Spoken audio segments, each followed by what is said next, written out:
You're listening to the Kilcullen Diary Podcasts, stories in sound from a village grown bigger.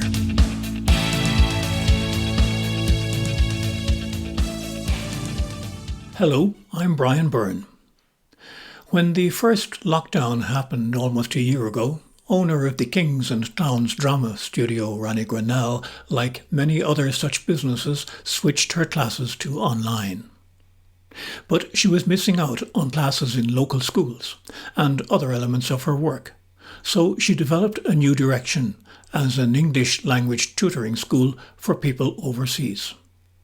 Since then, she has been working with clients in Brazil, Korea, Japan, Thailand, India, Kuwait, Nigeria, the Emirates and Saudi Arabia. Many years ago, I did a kind of a foundation TEFL course, teaching English as a foreign language. So when lockdown happened, the first lockdown, I spent about a week feeling sorry for myself and then said, well, look, I'm going to have to do something with this time. Luckily, I'd say about 80% of my students went online with me. I had that, which was good. But I decided I was going to upskill. And I went back to TEFL and I just completed all their courses that they had. One of the tutors suggested that I got in touch with this group called Cambly. And I did. And what they are basically is they take your information. Obviously, they have to check your qualifications, etc. And they put you on a kind of a booking list. So that's what I did, and I started doing that about 2 months ago, and I seem to have built up quite a nice little group now. Obviously, it is a virtual encounter with someone she doesn't know the first time around.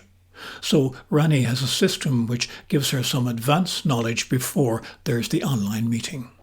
When they book a session with you, they send you in advance, for example, if they want to be corrected after every mistake, or if it's only a major mistake, or if it's they want to concentrate on grammar or particular tense in grammar, or if they just want to have conversation. So before they actually come on, you know what they want from the lesson. It gives me that time then to go and prepare lessons for them before they ring me up. The interactions have also been a learning experience for Rani in terms of different cultural mores. For instance, while most of her tutoring is done both visually and with sound, that's not always the case. Some of the female students from the Arabic countries will choose not to use the video. You know, which initially I didn't really think about it, and I should have. I'm now actually looking up the cultural etiquette of the countries that are on my books now, because I don't want to make any unintentional insults. In the Japanese, they're the most polite, softly spoken nation. I've actually learned when I'm speaking to them to actually bring my voice down, because they respond more to a quieter tone. So that has taught me something. One of the things which has become very apparent to Rani as she works with her clients is that no matter people's location, language or background, everybody's real needs around the world are similar. It is because of COVID that people are re-educating themselves for promotion or for travel when this does lift. So, you know, as I said, COVID has made people, I think, rethink their aims in life and their values as well. You know, it doesn't matter where you are in the world, they want the same things out of life. And, you know, and basically they cherish the same things and they are missing the same things at the moment. And on the top of that list is family. And that I found very moving and very touching, you know, with some of them who haven't seen family since last February, March, you know. And yes, so that was poignant.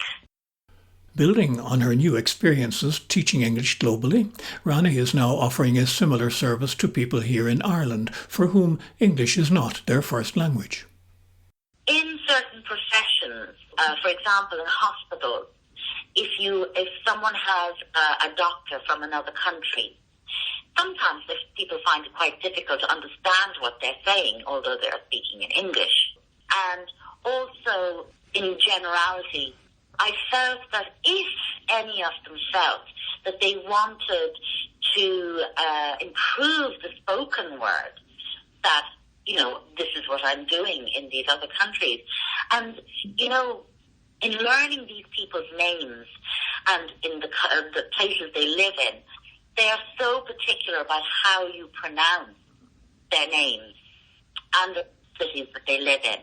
And they're teaching me how the different alphabet is pronounced in the different countries. And in turn, I am doing the same for them.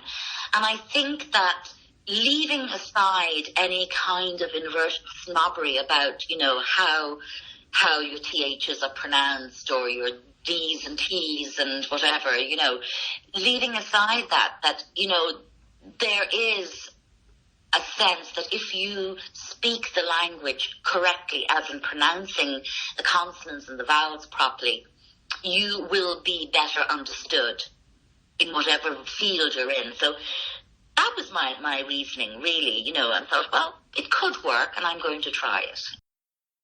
Meanwhile, the Kings and Clowns Drama School is continuing, not normally, but in the current normal, with some changes which the restrictions have made necessary.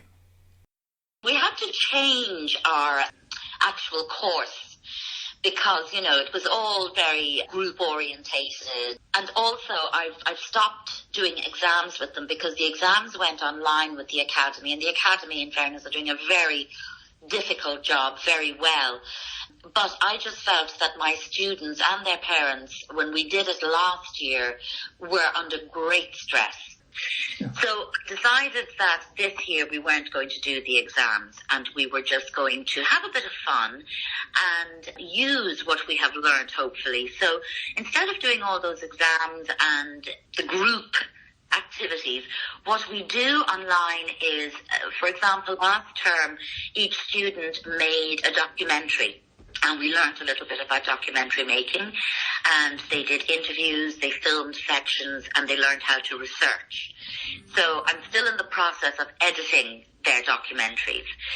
Then what they did was they all wrote a play. So obviously we had a bit of a thing about turning a story into a script. And they've all written their plays now, and what they're doing online is they are, in the Zoom class, they are auditioning the rest of their class for the parts in their play. And then we're going to do readings of their play.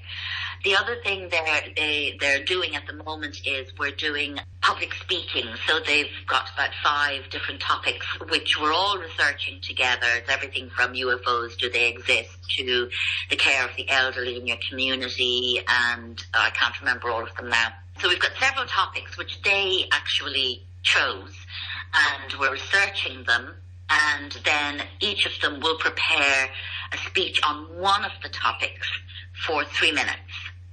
And we're also doing a bit of stand-up comedy, which is hilarious. They're learning how to be stand-up comics. And then we do our usual, I'm not letting go of the voice exercises, and we do games together on Zoom, for confidence and for fluency in talking to people, whatever it is, because it's even more important now because they are all very isolated. That was Rani Grennell of the Kings and Clowns Drama Studio, which has tilted in a new direction because of COVID. I'm Brian Byrne. This is Kilcullen Diary. Thanks for listening.